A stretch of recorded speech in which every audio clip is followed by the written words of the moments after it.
Everybody, and to everybody online, welcome to the Centre for Child, Adolescent and Family Research seminar. It's going to be a little bit quieter than usual. There's not so many people. We're going to call it intimate session today. It's half term, lots of people are on leave and so on. But we're really grateful to Beyza Üstün-Elayan, who's going to be giving the talk today. Beyza did her PhD at the University of Durham, and as many of you will know, she works in the Pipkin team, where they're doing lots of fascinating work on prenatal and antenatal development, and she's particularly focusing on sensory processes in the antenatal period and subsequently, and also the role of parent and on emotion, I believe, in facial expressions. Is that right? Facial expressions, correct, yeah. Right. So we're really looking forward to your talk. Thank you. So, really, thank you for the nice introduction. So, hi everyone. So, thanks for coming today. Like, it's a bit of quiet session, but it's really nice that you're here. Okay. So, yeah. So when we talk about fetal environment in the post, like people thought that fetal environment is silent. Fetuses are in kind of like, a dark environment. They're usually static. They don't move a lot. But now with the new technology of ultrasounds and everything, we know that it's not the case. So fetuses basically can touch themselves. So they're very flexible. So they touch like with their feet, with their arms and everything. And if there are twins, they also touch the other twin as well. They touch the uterine wall, umbilical cord. So they're playing around too much. And then they can see, here you can see that the eye is quite open. They do blinking behaviors as well, like towards the end of the pregnancy. So as a sign of reflex. And they can hear. And they can also taste and smell. And the taste and smell was the part that I was interested during my PhD. And today, most of the presentation will be based on taste and smell. But I will also touch upon the hearing part, because that's what I'm doing here in Pipkin. Could you just say, when you say they can see, what do they actually see? So basically, there are some studies showing, like, they presented light stimuli through the maternal abdomen, and they react to the light. So that's basically how we know that they see like what's happening in their own environment. Yeah. When you say they touch, is it intentional touch, or is it kind of just, as you're saying, reflex? Touch is a bit of complex. Sometimes there are studies like showing that they touch as a response of a stress. So if the mother is too stressed, they usually do a lot of touch movements. But it's usually also like trying to discover the environment, basically. So they grab something. So before we move to the chemosensory part, I will just give a little bit like information about the fetal development. So as you might know, like the fetal part is basically split it into 3 trimester. Each trimester is basically like occurs around 3 months, and then the first one until like 14 weeks, around 14 weeks. And this is the most critical part. So where the fastest growth and the development happens. And we actually can determine that whether the fetus will be healthy, whether the pregnancy will continue in this trimester. And also in this trimester, we know that at the beginning, it's an embryo, it's not a fetus, but around 10 weeks old, we can say that it's not an embryo anymore, so it's kind of like we can call it as a fetus. And in this trimester, we also see some swallowing reactions. Touch occurs in this trimester as well, and the touch receptors in the mouth, especially in the mouth area, and also the hands become sensitive. And in the second trimester, we talk about like between the gestational age of 15 until the 24, all the major organs have formed, but some of them continue to develop until the birth. And fetus is usually like around 1 kilo, 30 centimeter. Most of the sensor systems started to become functional in this trimester, except the visual. Visual is the latest one to develop. And we can also see some simple facial expressions like smiling. So smiling is the most simple expression that human being makes up in their face. And in the last trimester, we see that all bones are present. We also talk about like fat reserves and the muscle mass. And fetus is usually like 3 kilograms, like 50 centimeter. Lungs continue to develop until birth because fetus is usually inside of an amniotic sac full of amniotic fluid, so they need to still like develop their lungs. And they can also make some complex facial expressions in this trimester in response to stimuli. And 90% of their time they're sleeping like babies, but that doesn't mean that they don't react to their environment. And also in this trimester, we see that all sensory systems are functional. So when we talk about the sensory abilities, the first one is basically the somatosensory. So it's one of the first to develop. Around 20 weeks, we see that like touch sensation is functional. And also 26 weeks, some studies show that they can also sense pain as well. And then we move to the chemosensory part, so taste and smell. By the end of 24 weeks, they can taste and smell in the womb. Taste sensation occurs before the odor perception. And then auditory is the next to develop again. Like by the end of 26 weeks of gestation, we can say that they can hear in the womb. And then after 32 weeks, they can also see, like respond to like different kind of light stimuli and etc. in the womb. So now I will go into the chemosensory development. So just as I mentioned, by the end of second trimester, they have the ability to taste and smell in the womb. And they can also react to those kind of taste and smell by giving complex facial reactions. So when I talk about the taste and smell, the thing what they taste and smell is actually aromas coming from the maternal diet. How that happens is like the journey of the flavors starts when the mother eats the foods or kind of like smells something. All the flavor compounds pass first into the mother's blood plasma, and then through there it passes to the fetal blood. And then fetus is excreting through renal and pulmonary pathway to the amniotic fluid. Now the amniotic fluid is shaped by maternal diet aromas. And then fetus is swallowing and inhaling the amniotic fluid, and then they can taste through their developing chemosensory systems. By the way, this is a potential trajectory of this journey. So we actually don't know exactly how that happens, but we know that there is a transmission from maternal diet to the amniotic fluid. And do fetuses definitely urinate? Because I haven't heard that before. Yeah, they do constantly. And then they drink their urine. Yeah, the amniotic fluid, the main component of it is their urine. Actually. Yeah, Really? yeah. And in the literature, there are some studies showing the flavor transmission from maternal diet to amniotic fluid, but these studies are usually indirect. The most common ones are basically like the first one, actually, they did a case. It's a very simple design, but it shows a really nice way of transmission. So they measure what the mother was eating just before the labor, and then they, after the birth of the baby, they measured the body odor of the newborns, and then they found that the baby smells like what the mother was eating just before the labor. Like, for example, if the mother was eating curry, something related to curry, the baby smells like curry. And definitely we know that like it's a transmission from mother's diet to the fetal environment. And then around 10 years later, there was a big study, let's say again, very simple with a small sample size, but they managed to get amniotic fluid samples from the mothers. Back at the time, I think it was okay to get amniotic fluid samples through amniocentesis, but now it's not possible to do it for research purposes. So what they did basically, they had 10 pregnant women, 5 of them had garlic capsules.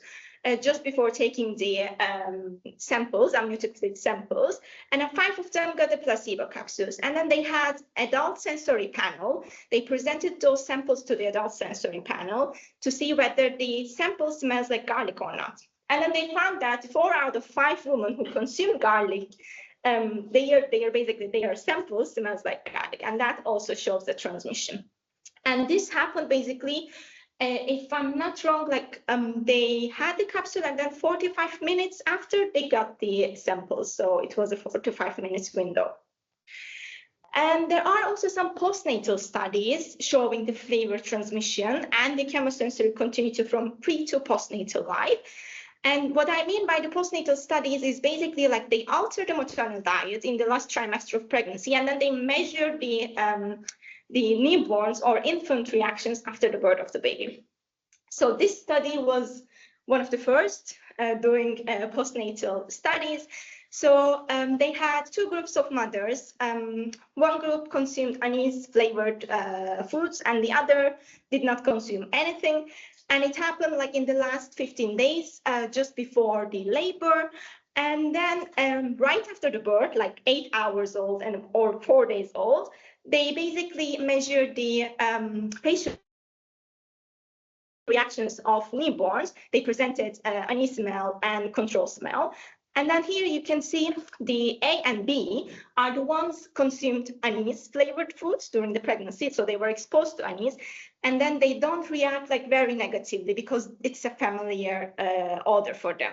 But the B and D, they were in the group, non-exposed group, and then you see the reaction to anise, so it's kind of quite negative. And Menela did also another study with a bit of longer term follow-up. So they had a pregnant woman. Some of them consumed carrot juice in the last 3 weeks of pregnancy, and some of them did not consume that carrot juice. And then they tested the infant reactions when they were about 6 months old. And they found that basically once they were testing the infant reactions, that they presented carrot-flavored cereal and the plain cereal, and they compared the reactions between those. And they found that if the mother consumed carrot flavor in the last 3 weeks of pregnancy, their infants showed less negative facial expressions to the carrot-flavored cereal. And also, their mother rated them like they enjoy eating carrot-flavored ones compared to the plain ones. And all of these postnatal studies were definitely like really important to show the flavor transmission and the chemosensory continuity. So there were a couple of more studies as well, like with alcohol and garlic and etc. And we did a systematic review to combine all of them. And then we found that starting from the last trimester of pregnancy until the first postnatal year, we see the chemosensory continuity. So what the mother was eating in the last trimester of pregnancy still affects the infant's food preferences until the first year. And so we had lots of postnatal studies showing the transmission and the flavor perception in the pregnancy. But there was really no study showing what is actually happening right after consumption, what we can see on the fetal phase. And this was where my PhD comes in, basically. So we set up a longitudinal study starting from the last trimester of pregnancy. And we had different phases, so now I'll walk you through. So in the antenatal part, we had 2 gestational weeks, 32 and 36 weeks. And in that part, we had 3 different groups, 2 experimental ones, and the 1 control group. Experimental groups either exposed to kale or carrot capsule. And basically, the mother got the capsule. Then we went to the ultrasound room. We scanned the fetuses to see how they react to those flavors. And the flavor stimuli was chosen based on the literature, especially the carrot one, the one just I showed you about the carrot juice, because we know that there is a transmission. And then we wanted to have like an opposite flavor profile so that we can compare whether they can distinguish different flavors. And in the literature, we know that kale is usually disliked by infants. So we wanted to choose like a bitter flavor, which is usually disliked by infants and children. So it was basically like 400 milligram of capsule. The reason why we used capsule, it was also to control the maternal reaction, because we tried at the beginning with the juice. It was fine with carrots, but with the kale juice, as you can imagine, it's so bad. It's like a pickle juice. And most of the mothers really didn't want to taste that one. Then we were like, okay, we need to switch something like capsule. And because there was really no study showing how long we should wait, like after the ingestion. So we come up with some kind of pilot scans.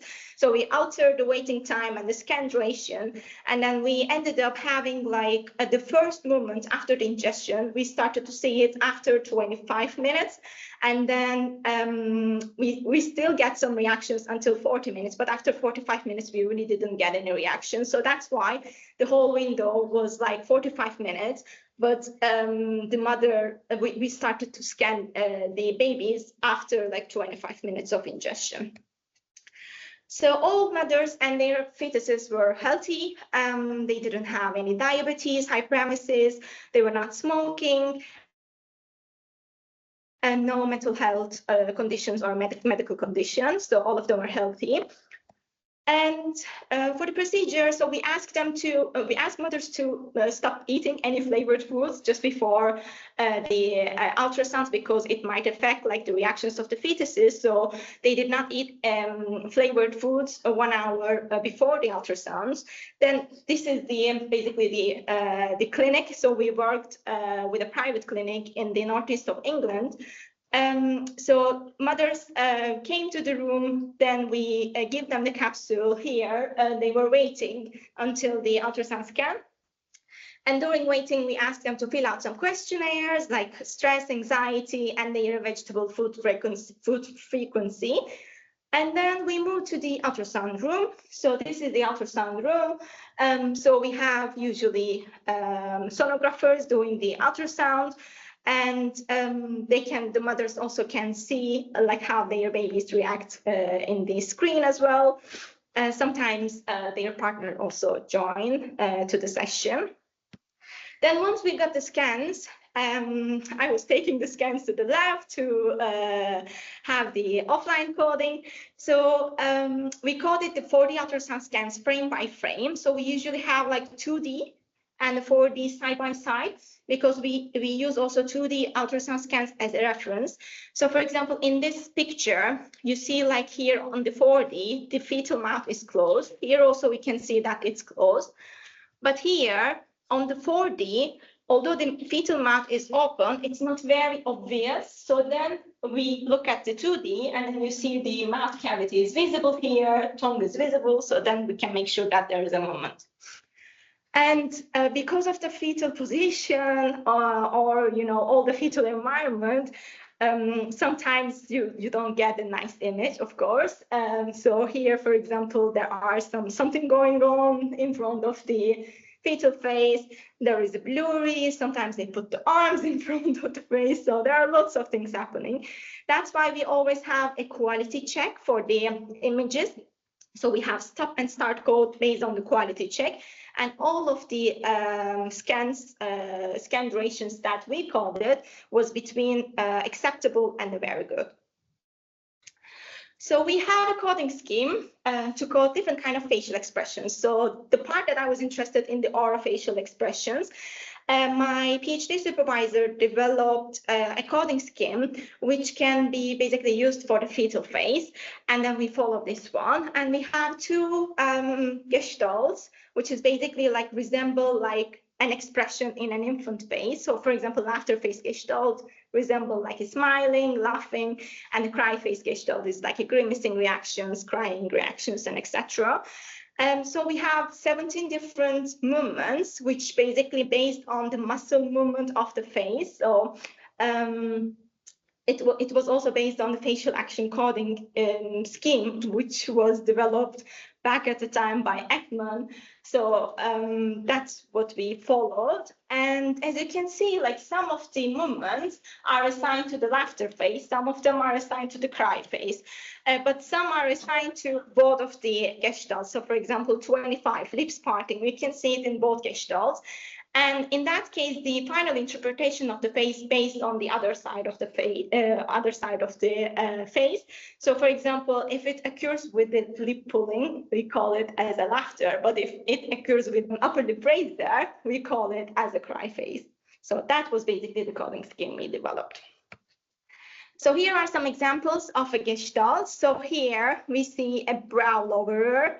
and then upper lip razor on the fetal face. This is the baseline, and then this is also the same baby, and then you can see a resemble facial expression here as well, like a brow lower, and we see also upper lip razor in here.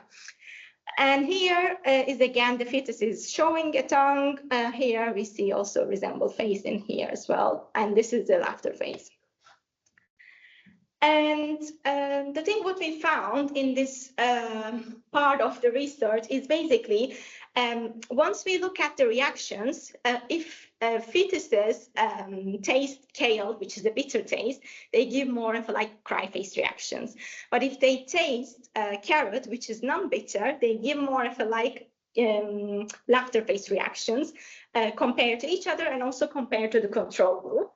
And it was basically the same at 32 and 36 weeks as well.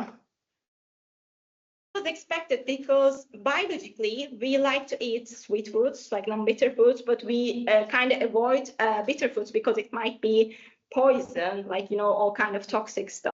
And we published this research in 2022, and it got really nice public engagements. So we had lots of interviews, lots of like media release, which we were very happy about. And then we were like, okay, now we know that they can taste and smell, and then they distinguish different flavors, and they react to the kale one with grimacing reactions. But how can we change those grimacing reactions from negative to positive? So can we do something like that with the repeated exposure? So after the second scan, we asked mothers to consume the same flavor for 3 weeks. Like every day, at least four days per week. And then we did a smell test when the baby was about a month. We presented the kale smell, carrot smell, and a control smell to see whether we can change their initial reactions. And yes, it was possible. So basically, like the thing what happens, here is the result just focusing on the postnatal part. And we saw that fetuses of infants reacted to the familiar flavors with the laughter face gestalts, and they reacted to the unfamiliar ones with the cry face gestalts because they didn't know like that kind of flavor before. So for example, if they were in the kale group, they reacted to kale with less cry face, but higher laughter face gestalts because they know the kale. And then we were like, okay, let's look at the results longitudinally. Let's compare the fetal reactions to the neonatal reactions. And here we see, for example, if the fetus was exposed to kale, so they reacted to kale at the beginning with a cry face, but after repeated exposure, we see like here the cry face drops, but the laughter face increased. And it was the similar with the carrot one, but we see that strongly in the kale one because the change was intense. So this study was basically the first study investigating fetal and neonatal reactions to different flavors, which is basically kale and carrot, and those flavors were ingested by the mother. So what we see after the study, it's basically we can talk about the sensory, chemosensory development in the fetuses. So we're sure that they can taste and smell. And there is a flavor transmission from maternal diet to the fetal environment. We also see a chemosensory continuity when we compare the results from fetuses to neonates. And we can also talk about memory after repeated exposure because they need to remember what they were eating and then they react accordingly. And all of these, basically, the message here, we can kind of program fetuses from the prenatal life to have like more of a like healthy diet after the birth, and which will most probably affect the postnatal food preferences. So that was my PhD study. So now I would like to give you a glimpse of what I'm doing in Pipkin, basically. So as you know, Pipkin is a very big longitudinal study. It's usually like the main overall aim of the Pipkin is basically to investigate the development of neurocognitive functioning, especially when we process the social information.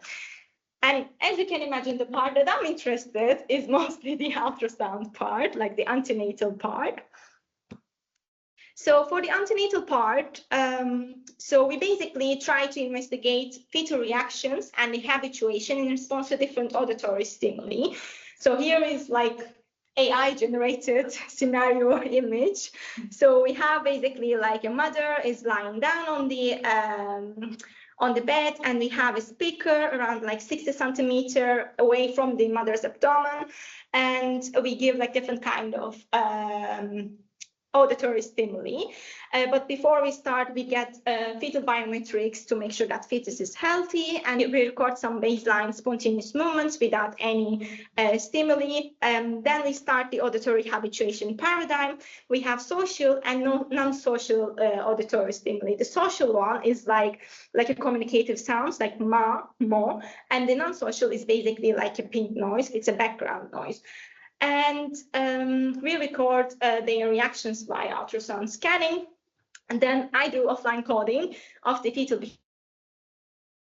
behaviors, orofacial, touch, head movements, and eye blink. So the data is still ongoing. Anakin is collecting most of the data here. And we have 2 time points, 32 and 34 weeks. So T3 is 32 weeks. And the thing what I am trying to find out in this auditory habituation task is basically to see whether they react differently to the social and the non-social sounds. And we expect that we see more frequent and longer mouth movements when they hear the social sounds compared to the baseline and the non-social stimuli. And they can also do some mimicking behaviors, like once I talk about the coding scheme for my PhD research, we have like some kind of movements to make up ma sound and mo sound. That's why we chose those 2 sounds.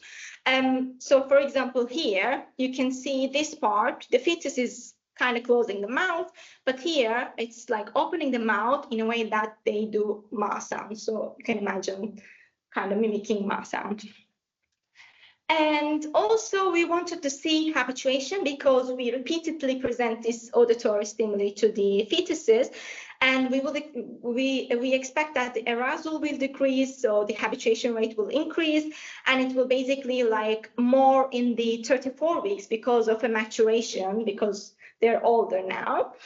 And in terms of the habituation, we basically look at like different kind of movements, like facial expressions, eye blink as a reflex movement, and also the head movement. So here you can see, for example, the fetus is kind of facing towards the ultrasound camera, and then the same fetus is turning their head to the left from the fetal perspective. And we expect that it might be like more head movements when there is a sound stimuli at the beginning, because they're trying to understand where the sound is coming from. But once we keep them exposed repeatedly, the head movements will decrease. So it's also like a sign of habituation.